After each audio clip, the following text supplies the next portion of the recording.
আসসালামু আলাইকুম প্রিয় viewers, welcome back to my channel. আপনারা সবাই কেমন আছেন? আমি আলহামদুলিল্লাহ ভালো আছি। আজ আপনাদের সাথে শেয়ার করব সিরাজগঞ্জের ঐতিহ্যবাহী পাতাকপির পিঠালু। পাতাকপিটা খুব ভালোভাবে আমি সিদ্ধ করে নিলাম, একেবারে যেন নরম হয়ে যায়।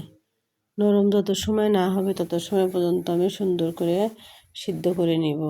এবার চলেন আমরা দেখি কিভাবে পাতাকপিটা রান্না করতে হয়। প্রথমে আমি ফোড়ন দেওয়ার জন্য তেজপাতা আর একটু মশলা নিয়ে নিলাম। এরপরে এখানে আমি পেঁয়াজ কলি এবং কাঁচামরিচ।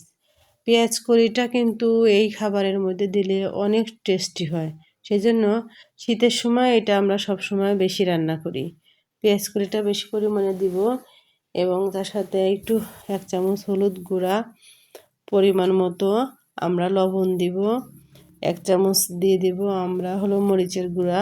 আসলে যে যেরকম ঝাল খাবেন ওরকম নেবেন। হালকা একটু ধনিয়া গুঁড়া দিবেন আর সামান্য পানি দিয়ে আমরা এটা নাড়াচাড়া করব। আর আমি আগে থেকেই চিংড়ি মাছের শুটকিটা ভেজে এটা আবার হলো প্রসেসিং করে রেখে দিয়েছি। এবার আমরা এই শুটকি মাছটা দিয়ে সুন্দর করে মশলাটা কষিয়ে নেব।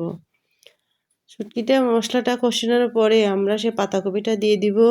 পাতাকপি যখন দেখব অনেকটা মশলার সাথে মিশে গেছে, এরপর আমরা 2 চা চামচ মতো আটা সুন্দর করে গুলিয়ে আমি এর উপর দিয়ে দিব এবং সর্বশেষ আমরা ধনেপাতা কুচি দিয়ে একটু নেড়েচেড়ে নামিয়ে ফেলবো। এটা কিন্তু আসলে অনেক মজাদার এবং সুস্বাদু খাবার।